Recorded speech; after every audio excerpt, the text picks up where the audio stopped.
Salam sejahtera bagi kita semua. Perkenalkan, nama saya Francisca Octavia. Saya adalah guru BK di SMA Negeri 1 Sebangal Kuala. Hari ini Selasa tanggal 24 November tahun 2020, saya akan melaksanakan perekaman video praktik layanan konseling individual dengan pendekatan Person Centered Therapy atau PCT.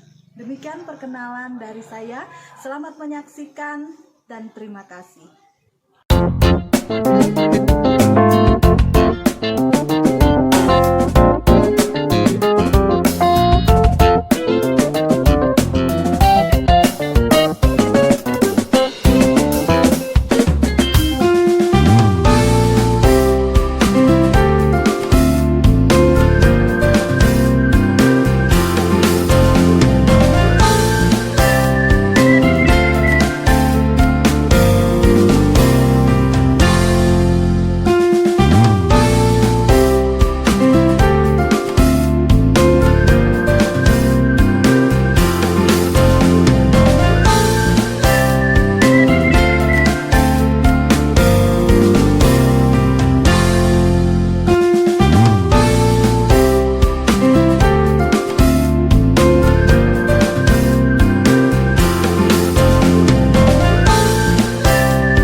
Ya, Selamat pagi, Bu. selamat pagi, mari masuk. Silahkan duduk ya.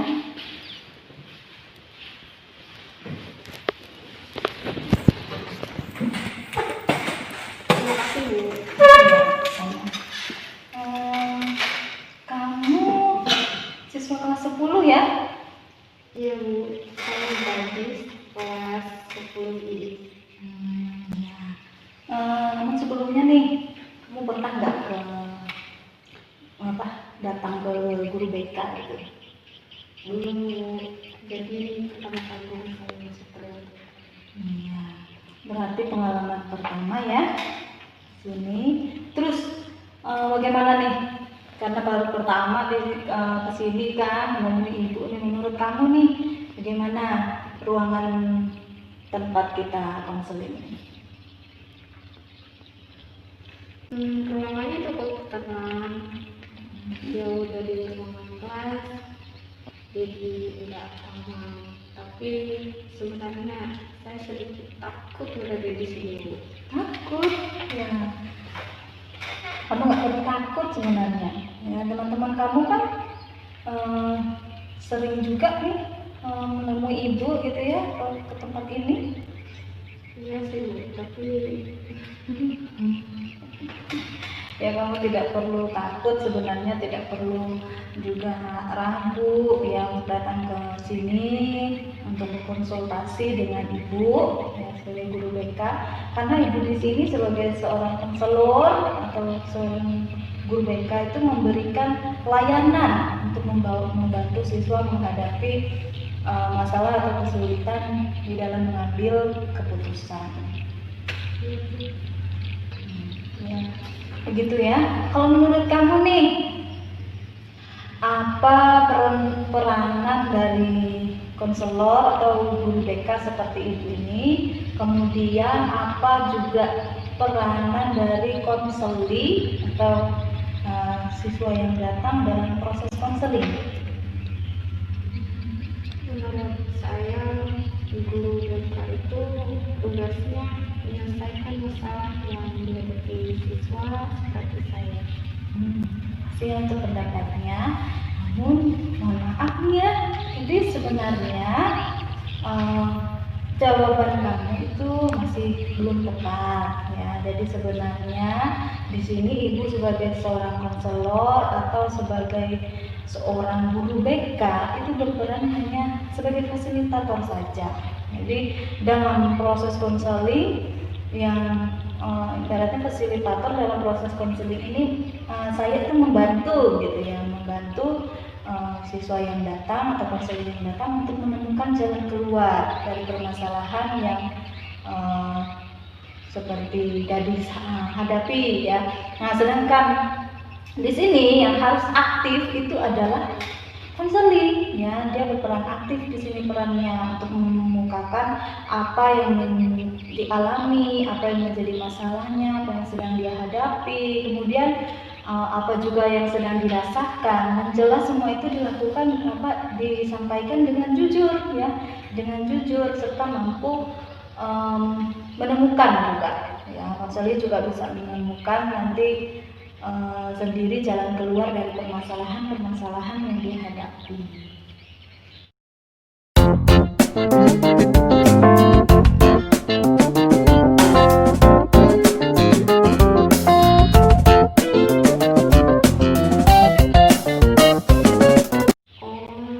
Begitu ya Bu.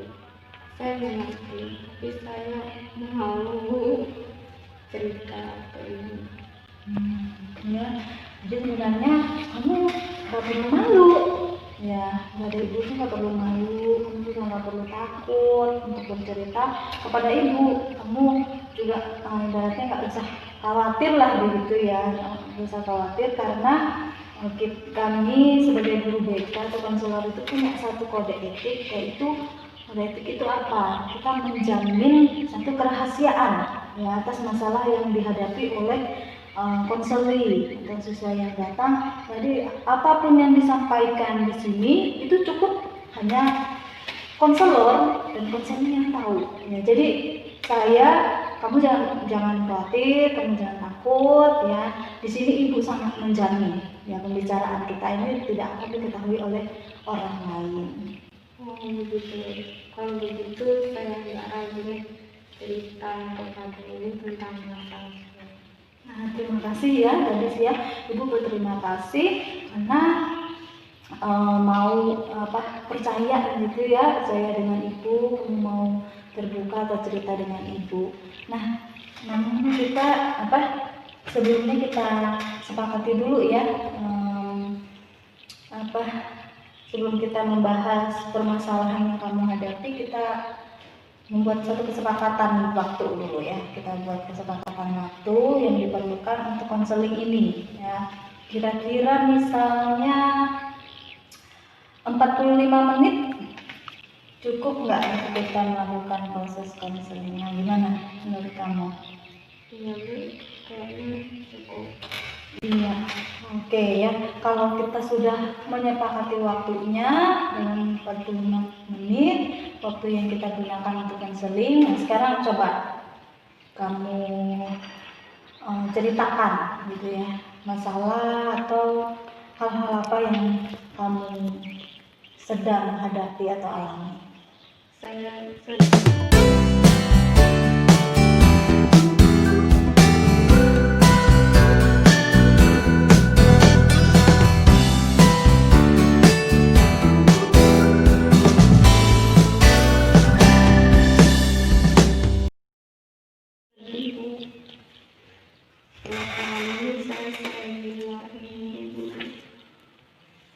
Sering dimarahin ya? Kenapa? mungkin karena saya tidak mengerjakan tugas.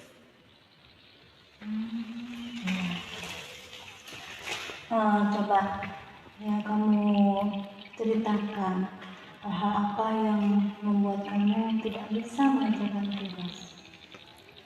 Saya merasa kurang bersemangat untuk belajar dan tidak mengerjakan tugas-tugas yang diberikan guru-gurunya. Saya tidak semangat mengerjakannya.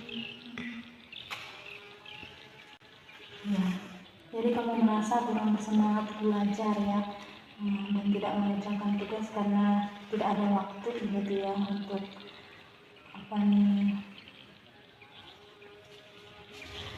untuk mengerjakannya gitu ya, atau untuk belajar gitu ya.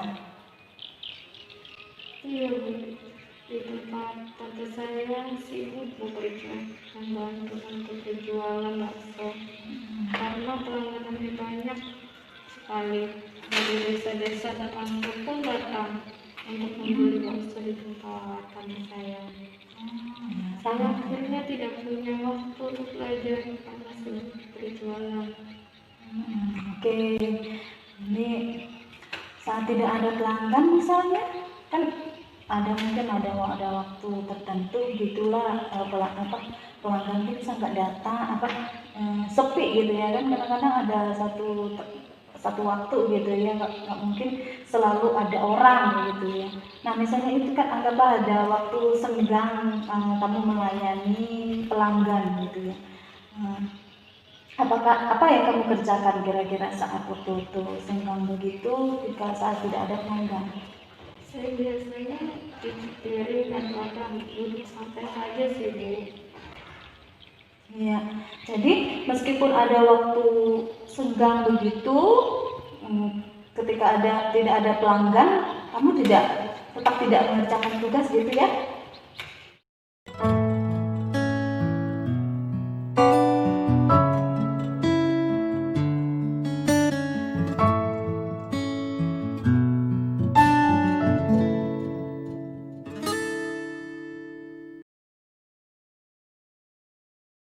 Iya, Bu. Saya tahu saya salah. Sebenarnya saya harus seperti itu. Saya sadar seharusnya belajar dengan giat, apalagi sebentar lagi kan ada ulangan semester ganjil. Iya, kamu mengatakan harus giat belajar, tapi kamu kurang bersemangat untuk belajar dan tetap tidak belajar sekalipun ada waktu senggang. Ya. Iya, Bu. Saya bingung harus bagaimana. Saya takut gagal saat ulangan. Terus, Saya merasa orang tua saya juga kurang memperhatikan saya. Mereka sibuk bekerja. Saya jarang ditelepon atau dihubungi. Saya butuh motivasi yang bisa membuat saya bersemangat untuk belajar. ya, kamu merasa saat ini kurang diperhatikan orang tua ya, dan kamu butuh motivasi untuk belajar karena kamu takut akan gagal dalam ujian.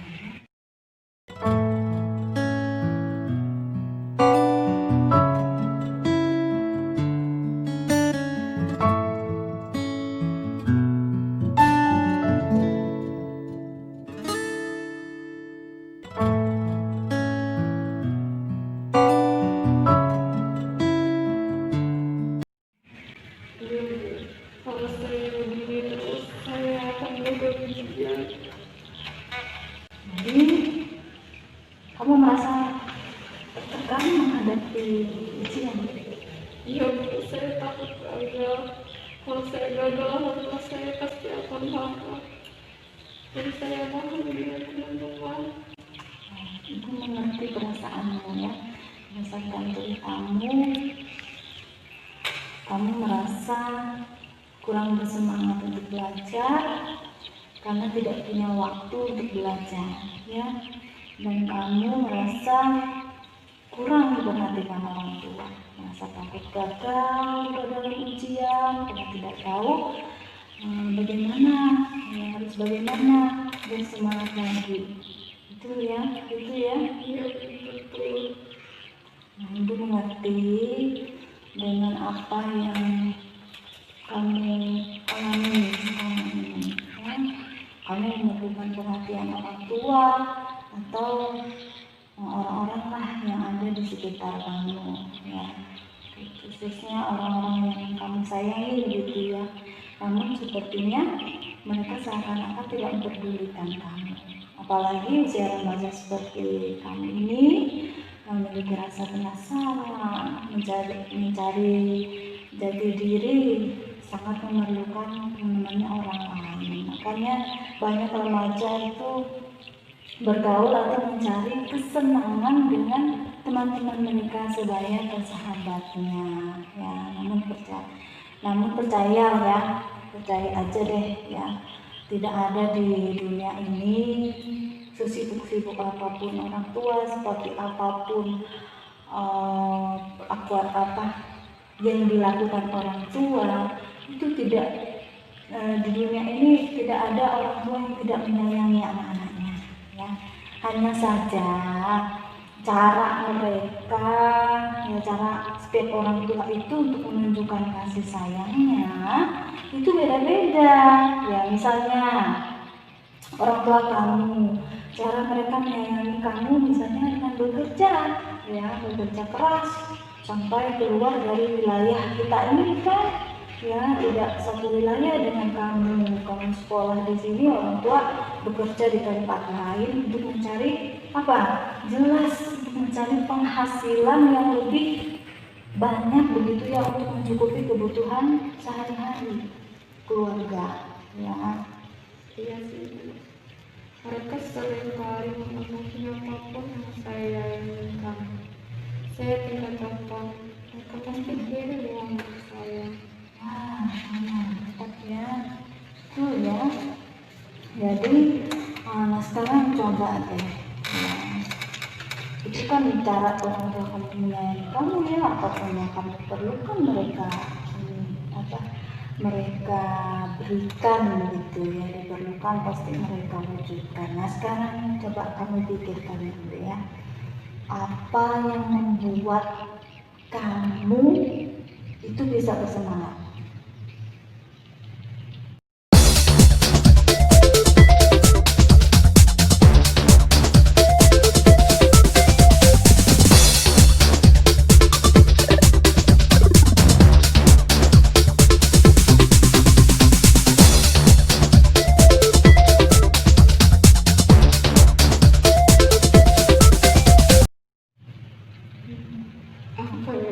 Yang buat kamu ini misalkan apa gitu yang membuat kamu bisa bersemangat gitu ya. Oh iya, saya sering mendengarkan musik, menyanyi, berteman dengan sahabat saya, atau bercerita dengannya, sekalipun hanya lewat chat saja.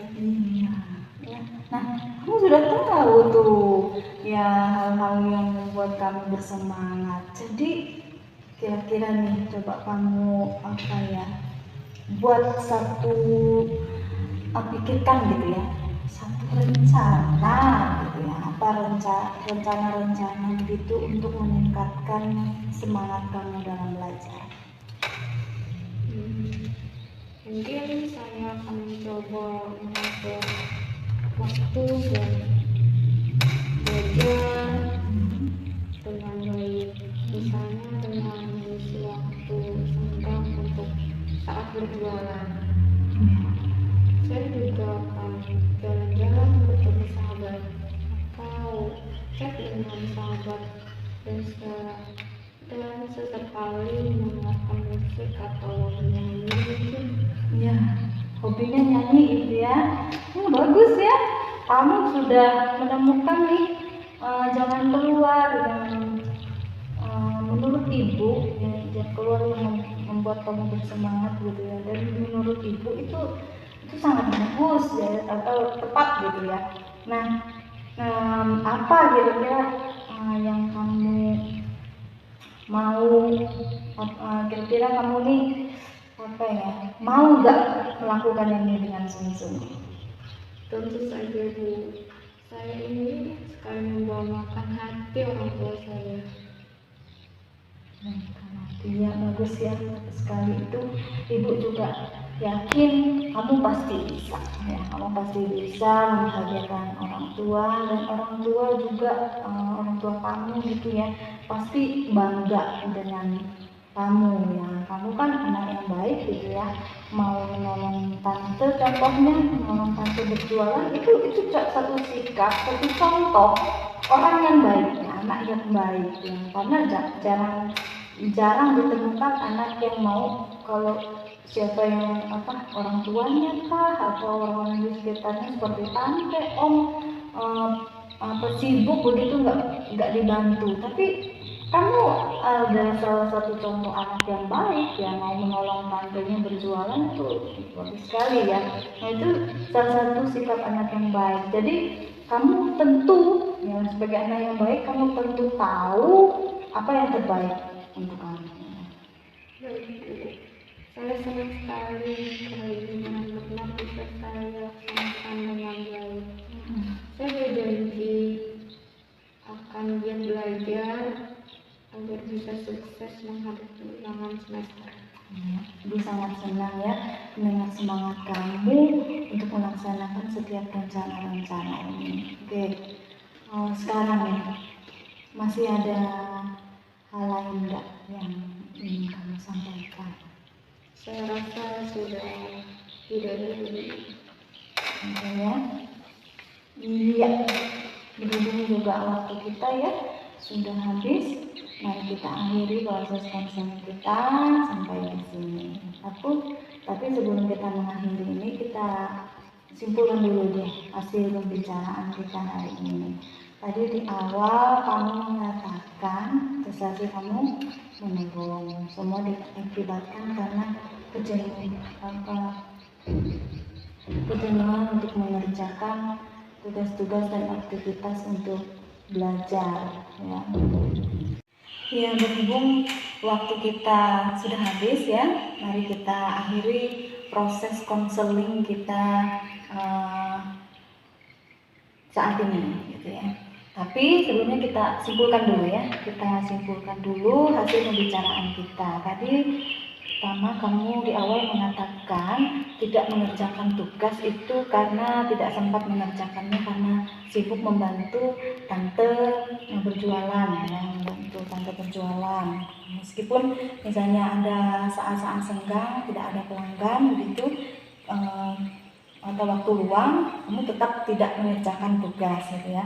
Nah, untuk mengatasi masalahmu, kamu tadi berencana untuk mengatur ulang waktu untuk belajar, misalnya mengisi waktu senggang saat berjualan dengan belajar gitu ya, jalan-jalan, kemudian jalan-jalan, bertemu dengan sahabat, atau bertemu melalui chattingan ya, chattingan dengan sahabat, dan sesekali kamu mendengarkan musik dan menyanyi karena itu adalah hobi kamu. Nah, menurut kamu kesimpulan yang Ibu sampaikan ini gimana?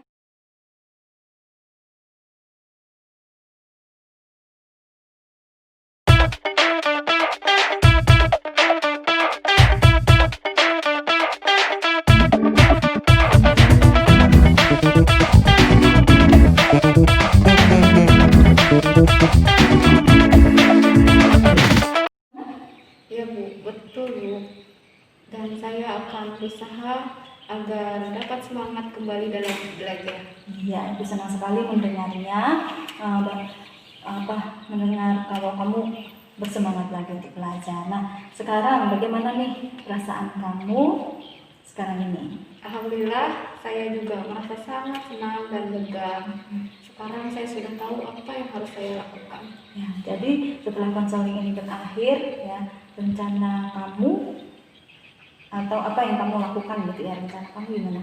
Saya akan memulainya dengan mengatur ulang jadwal belajar, misalnya mengisi waktu senggang saat berjualan, jalan-jalan bertemu sahabat atau chattingan dengan sahabat saya, dan mendengarkan musik dan juga bernyanyi. Ya, Ibu berharap kamu sungguh-sungguh menjalankan rencana yang telah kamu buat ini ya, sekalian. Nah, kalau begitu sesi konseling ini kita dapat akhiri ya, dan kamu atau Ibu berharap tidak perlu sungkan gitu ya, dan untuk datang ya, ke tempat ini menemui Ibu jika memiliki kesulitan atau masalah. Baik Bu, terima kasih banyak. Sekarang saya merasa senang dan lega. Sekarang saya sudah tahu apa yang harus saya lakukan. Kalau begitu saya permisi dulu ya Bu. Selamat pagi Bu. Ya, selamat pagi. Sama-sama ya. Semangat ya. Baik Bu.